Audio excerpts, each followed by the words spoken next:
I'm just looking here. Yeah. This friend of mine started a new business, and they've been constantly asking about pricing, and everyone else is saying to them, go $29.99 for this product. Like it's this magic, like, I don't know, swipe card into something, or your Oyster card that gets you into some special club, into I know, it's like Annabelle's or the something. sacred 99p, isn't it? It's What called is that about? it's called charm pricing. It's basically the marketing equivalent of saying something like, please like me, you know. It's so desperate. It does, it feels needy. That's exactly like one little penny. And it's so needy, you know. But it's because, you know, £29.99 doesn't sound like £30, you know, because our brains are so gullible that they fixate on the first digit like little magpies. It's so silly because but what you're saying is you want people to believe it's cheap. Yeah, basically. I mean, the penny does make a difference. Obviously, not to your wallet, but to your amygdala, because it's the kind of it's like a sleight of hand, isn't it? You know, Right. And I mean, it's good for places like supermarkets and stuff, shampoo. But I mean, Right. and that other shop, what's it called? What's the name of that shop? Does it even exist anymore? My business partner used to go there. I would get phone calls. I would get messages from her going, Wilco.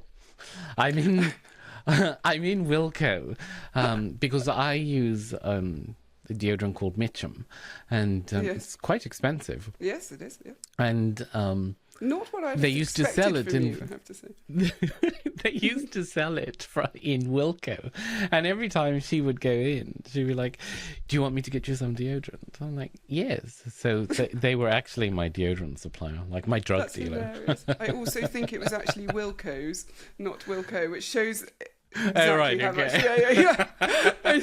I'm not sure. I could be wrong. I don't know. So people do this $29.99, but if they're trying to sell a really decent product, then, like, if there's one of your clients, would you? Oh God, no! It would look tragic if they tried to do a 99 because of that price tag neediness. thing. Yeah, it's basically, you know what it's like. It's like, you know when you break up with somebody and then you go, oh shit, that was the wrong thing. Please, desperately take me back, and you're WhatsApping them. You know, it's basically like. I don't know what you're talking about. I would never have done anything this. It's like TK Maxx clearance bin. You know? Yes. And yet you're yes. But actually what's most attractive and more likely to bring them back is if you just stay strong and silent and exactly. Quiet Prestige and pricing. Yeah. You know? Full fat, unapologetic, round numbers. Numbers. Yes. Because there's no mucking about then. It's clear, it's direct, and we know you can afford it. We don't need to make you pretend that you're not paying £30 because we know that you can afford £30. Yeah, exactly. But I mean, there's an ego boost. There's a bit of an arrogance, isn't it? Really, isn't there? I mean, I'm all for arrogance. You know that. Yeah, but yes, I do know that. There's an arrogance in these round numbers, basically, because you know something like £300 doesn't explain itself. It's just is. It doesn't have to. It doesn't have to justify itself. It's basically, do you know what it is? There's a difference between a stiff upper lip and a trembling bottom lip. Yes. Attractive, unattractive. Yes. I know who I want to talk to. Please take me back. Yes. Or do whatever you want. Nobody you. cares. I don't need you. Someone else will snap me up. That's what that is, isn't it? Yeah, oh my God. It is. What about when people do those stupid, like, I don't know, ridiculous, like there's mouthfuls, somebody's vomited numbers, like 3,223 or 332. Like it's so silly that you need a calculator. I don't understand. Why? What about those numbers? I know, it's like somebody has decided that, you know, the spreadsheet that they've been doing their calculations on are going to make good prices, isn't it? Yeah, or they just need it to be as hard as possible to know what it costs. Yeah, let's make it as complicated as humanly possible. Yeah. But now it's called precision pricing, actually, and it's it's basically like you know, when you go and get I'm wondering where this is going. you know when you go and get a suit made, and you think that you're a 36-inch waist, but you're actually a 36.447 waist. Now, I haven't been a 36-inch waist for a very long time. I'm just using that so that I can keep my dignity. But it's... I'd have gone lower, Paul, to be honest. yeah, we have to make it believable. Oh, right, but, okay. no, it's that. It's basically like, you know, it's like Stephen Hawking numbers, isn't it? Yeah, like, you know, have you seen that meme of Julia Roberts with all the numbers coming out of her face? And yeah, stuff? exactly. It's that. You know, you have to do all these things on the calculator to work out everything. What is it they said? Because my sister has said this. And she's like, yes, absolutely. Unless his bank account looks like a telephone number, I'm not interested. I'm with her. Absolutely. But as a price, I'm not interested. The minute there's too many numbers, it's actually a bit of a turn-off, right? Yeah, it can be. And it doesn't work in luxury because, I mean, it reminds people that they're being sold to, you know. And it ruins the spell of, like... No, it does work in other areas. So it works in things like subscriptions or SaaS or things like that. But if you're selling desire like you are in luxury, that those kind of numbers are not going to work. No, because it seems like you've added all the bits together and then just gone here. So it's £3 for this and 24 for that and 1,233 for this. So we're just cobbling it all together and adding that, and and actually it screams that we're trying to give you the lowest price possible. Yeah, maybe. It does. But actually, you know, in some circumstances, it does build trust. So, for example, if you sell second-hand cars... I was about to ask about cars, actually. Yeah, so if you sell a second-hand car and instead of charging £800, or however much a second-hand car is, you charge £772, 50p or 68p or whatever, people will think they're getting a good deal and they're going to trust you. This price thing's a bit more complicated than I realised. So... It's not complicated, it's just psychology. Says the psychology doctor. Like, yeah, okay, it's not complicated. It's just really interesting, isn't it? Because it does, I can see why if you bought a second-hand car at that price, you would think it was more reliable as a price than a round number. Yeah, I trust you more. Yeah, but if you bought a brand new car, you would expect, until you start putting your additional extras on, for it to be... your optional extras, rather, for it to be a round number, right? Yeah, for sure.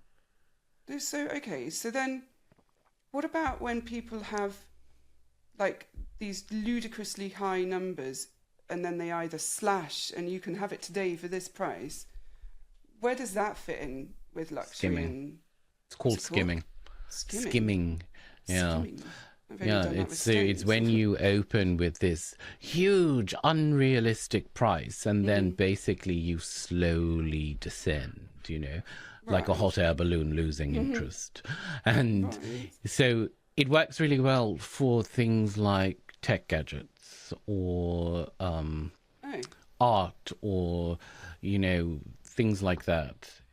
People in cults, tech cults use it, you know, like Apple people. You and your Apple so, you know, when, for example, the new Apple VR came out. Yes, I know I bought one before you say anything. Look at you controlling. I understand that, but I gave it back. So, early adopters, for example, will happily pay the very high price because they're early adopters. But then, as people get more used to it and the price goes down, then it's fine. But it doesn't work in luxury because the second you start to drop the price in luxury, the people who've bought it at the expensive price now start to feel like, you know, they've been duped. This is something really interesting because I think about that quite a lot in terms of my own business of like, if I set it at this price, I cannot drop it. I also don't think I can put it up, but I'll ask you about that in a moment because I'm not sure what the deal is on that. But if I was to drop it, then the people who've paid full price are going to be pissed off with me. Well, they're going to be totally annoyed because once the aura cracks, it's really hard to patch it back up. Because you have to remember, price isn't just about money. It's also about identity. So if I'm buying something very, very expensive, like, you know, like a VR headset from Apple, Right. I'm buying into the story of it. I'm buying into this idea that it's the best, most amazing VR ever, even though I have all the other VR headsets. So if you discount it later, then you're not just cheapening the product, you're cheapening me, the person who bought it first, because you're messing with my identity, aren't you? So for you, it would be the same thing. You know, you would have somebody coming to you and paying £350 an hour, and then if suddenly you decided, oh well, I need to get more clients, so I'm going to slash my price to 200, the people paying 325 are going to be so pissed off, So annoyed. because they're like, why did I have to pay 350? But then you're also going to have the people paying 200 going, well, if I'm only going to pay half price, then is she just ripping us? Like, am I going to get half the service or what? Yeah. It makes sense. It makes so much sense that people would be... There would be such discourse about it. Totally. It's for sure. Also, yes, if I see something that I've bought that's expensive on sale, I do. It loses. You its get own, so annoyed, right? I get annoyed, but I also the thing loses value to me as well. No, So because if I now had a everybody nice- can have it. Yeah, if my Mulberry handbag, which was very expensive, is suddenly, you know, You see the 2/3 of maid price, walking or with it down the street. You're going, it's not really for me. Well, it certainly You can doesn't have come it. out. Yeah, it's a bit walks, isn't it? You know, turn up and you both got the same handbag. It's yeah. No, it's true, for sure. So you could really damage your relationship with your customers by doing that sort of thing. Big time. Big time. So then Yeah. that bit about putting prices up, how does that work? If you start The off whole on idea of- £30, so but you for end it- up on 3,000, like It's difficult. You know, there is this whole thing of start low and go up later tactic. But it's a bit like proposing to somebody with a Haribo ring and then promising a Cartier ring later, isn't it? You know, it's called, it's true. It's called penetration pricing. And, but what always it found does that though, is it trains your clients to look for bargains and to expect bargains. right. Because once you've taught them that you're cheap, Yes. raising your prices later, it feels like betrayal, you know? Yes. But penetration pricing can work. So Jio in India did it really, really well. So the mobile phone market in India is huge. Right. And Jio wanted to enter the market, but it was pretty saturated. So they used penetration pricing. They basically gave everybody free data for a year in order to use their phone. So, of course, everybody took it. Right. And then after the year was up, they started to put data plans in place. But they were cheaper than everybody else. So it was done in incremental stages. So, I mean, penetration pricing can work. But A, it's very expensive to do. And B, you have to be really careful the way you do it. I personally would never start low and go high. No, because I've found in my own experience that when you start low and then you want to put it up, there is such a reaction. So much resistance. Such resistance. But I also know that people will do it. But people who come to it new are just not bothered at all. So Right, because they're arriving at a different expectation. The problem, though, is you now have lots of different clients at different tiers of pricing. Yes, and then who So are you actually you selling then to? start to feel resentful of the people who had came in at the lower price, and now you've got these people at the higher price. So you start to inadvertently punish the lower priced people through no fault of their own. I mean, really, I can see why that happens. It's you resent them for taking a space that could be going to someone with that more you could money. get 3 times more money for. Yeah. It's interesting, isn't it? So what about, the thing when you walk in to a shop? I was just thinking about Mulberry. I know what you're going to ask me. Go on, what's it going to be? You're going to well, ask me you're meant about... to know what I'm going to ask you because that's your job. You're predicting my behaviour, and I should hope You're so because going you to know ask me me so about well. anchoring, aren't you? I am. Yeah, the like magic when you walk in- trick. Yeah. It's so clever. And so you walk into Mulberry, and they've got this ludicrously expensive handbag. And at the entrance, and it's not this much, but say it's 50 grand. And you're like, that's crazy. But by the time you get round to the corner and it's 2,000, well, that's quite reasonable, actually. Yeah, it's bargain. Absolutely. Yeah, I could have Restaurants 3. do it as well with wine lists. So you they? see really expensive wine and you go, Right. bloody hell. So that anchors you. But I mean, if you show somebody something, £10,000 first, then you're right. Something £5,000 seems like a bargain. And by the time you get around the corner and you see something for £2,000, it feels like you're rescuing a dog. So That's so true. So yes, because you think you're doing a good thing. You're being moral. Yeah. Yeah, absolutely. Look at me. I didn't spend 10,000. I only spent 2, and even 2 is really bloody expensive. Right. Because we don't assess price in a vacuum. That's the thing. So the we're always first price. comparing. Yeah, we are. The first price we see becomes our anchor point, and we compare all other prices to that. So even if £5,000 or £2,000 is ludicrously expensive, we no longer think we're insane. We think we're actually quite sensible, because we think ludicrous, isn't it? well, actually, I've saved £8,000, when in fact you actually haven't.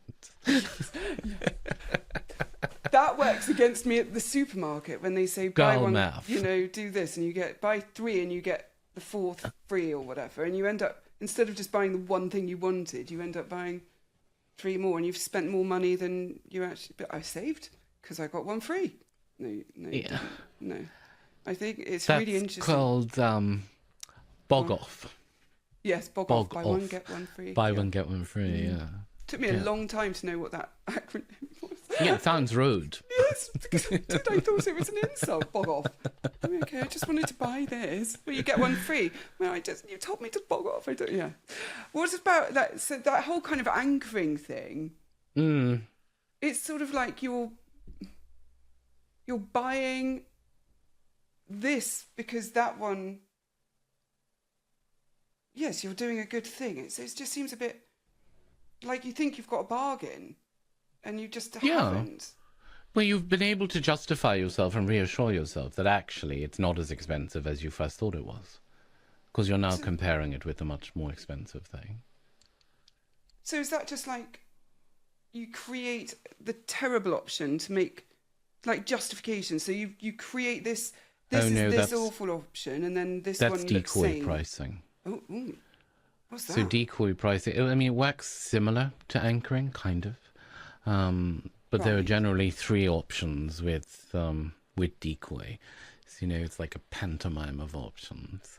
So there's cheap, there's decent, and then, of course, there's one which is absurdly overpriced. Right. So you go into a restaurant and you see a steak for £30, and then you see another steak for £50, and then you see swan with truffle shavings and a certificate, basically, for £400, and suddenly the £50 steak is actually quite good value. So so it's decoy pricing. That's amazing. So you end up thinking again that you've made a good choice because you haven't gone for the big one. Well, exactly. So, I mean, if you see 3 things, right? So let's say, for example, you're going to a hotel spa or something. Or even, you're booking into a hotel and you see a standard room for £120, a deluxe room for £150, and a junior suite for £160. Right. So Which one are you going to get? Well, I'm going for 160 because it's 10 Right. quid. Right. Yes, exactly. But it's So, just 10 quid for it's the only £10 more, but Yeah. So it's, you feel like, obviously the decoy is the 150. Right. I want you to spend 160. Right. So you're not going to jump from 120 to 160 because it's too big a jump. So I have to get... So I have to put a decoy in there, which allows you to come. It's not manipulative. Oh, right. It's not influence. manipulative, Helen. It's influence. Standard. And joke. so I have to put that decoy in there in order to stop you comparing the upper price with the bottom price. That's so clever. Yeah, but it's really important, especially in luxury, that it doesn't smell like manipulation, because if it does, then it leaves a really bad taste in people's mouths. Okay. So how do you not let it leave a bad taste? Well, you don't really use it. You use value-based pricing, because that's the ideal where luxury is concerned, because we're not really charging based on cost, the cost of the product, or based on competition. An Hermes Birkin bag, for example, it's not priced because of the leather that's used or the labor that went into it. It's priced on the mythology of the bag. Did you see that the original Birkin bag was actually sold for something outrageous? I don't know. Like No, I haven't. £15 million or something like this.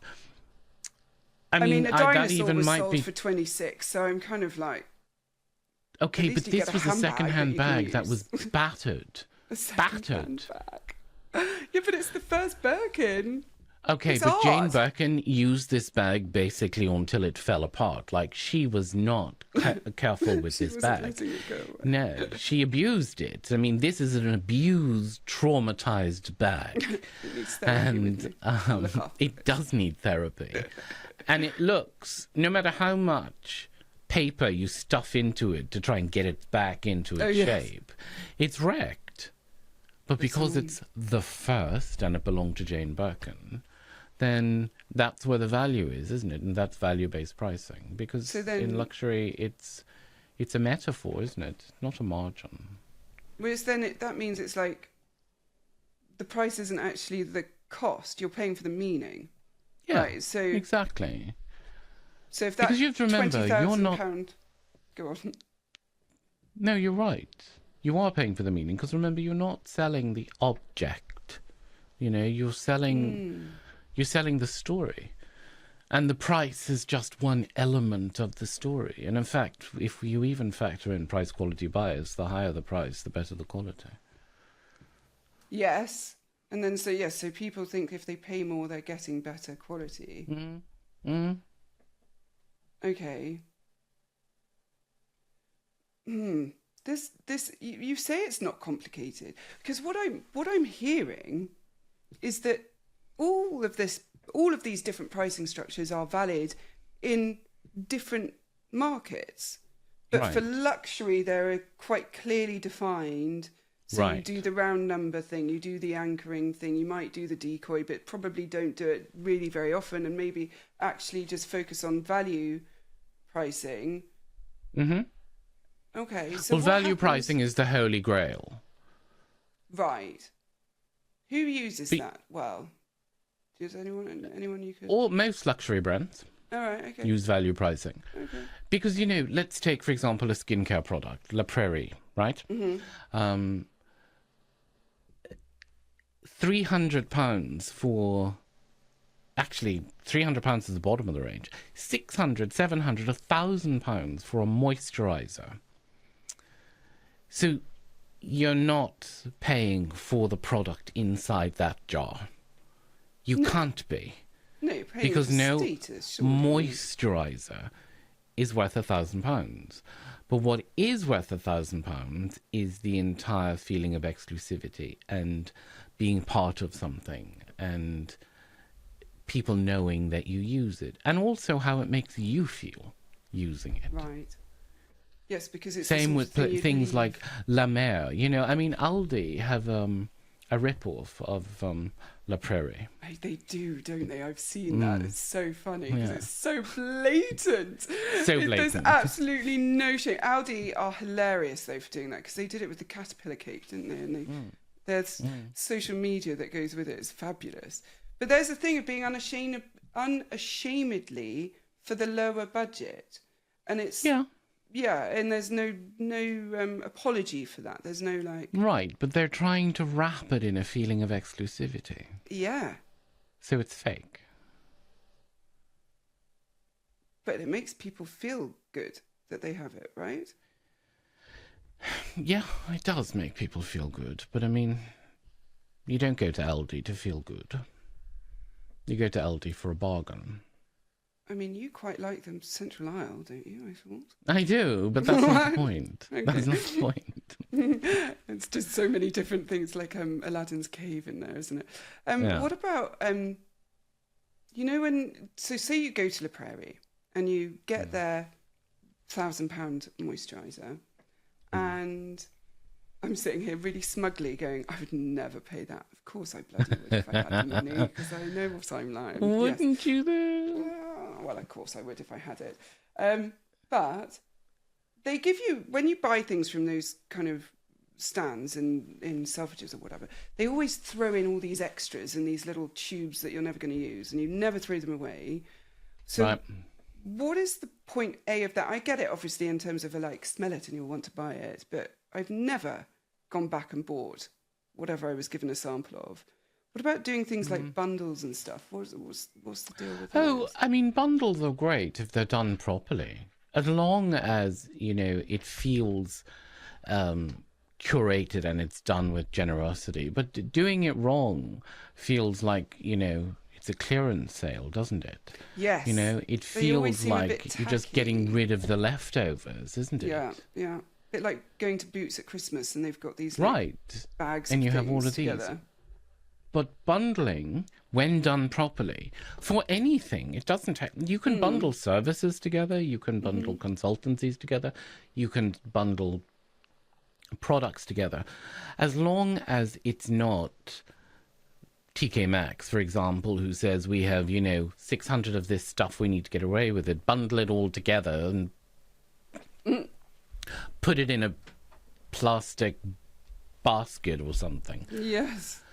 But if you do it properly, especially bundling works really well when you're selling to men, because and the reason it works well is because men will go in looking for a present or a gift, and they won't know what to buy at all. So when they see a bundled product, a basket of moisturizer and toner and all the stuff they don't understand. And a shower perfume. There's always a shower. And they go, oh yes, I'll have that. And the reason I'll have that is because I'm able to spread the danger. One of these things is going to hit home. Oh my God, that's And it so also looks good. lazy. No, it's not. It's very intelligent. You also have to remember that men are hunter shoppers. So they don't go in to browse in most cases. Oh, I They think go in... This is how I shop. In, done, out, go. Yes, but that's because you're particularly odd. That's valid. But they go in with intent and they shop with intent. So generally speaking, once they see something that fits the bill, they buy it. Rather than having to go around and pick all of those products by themselves, which would cause cognitive overload, and they would just leave going, no, it's too much. Oh, their poor little brains. Which is why they're very easy to sell to as a sales assistant. But I mean, that's That's another chat. something we can talk about another time. Okay.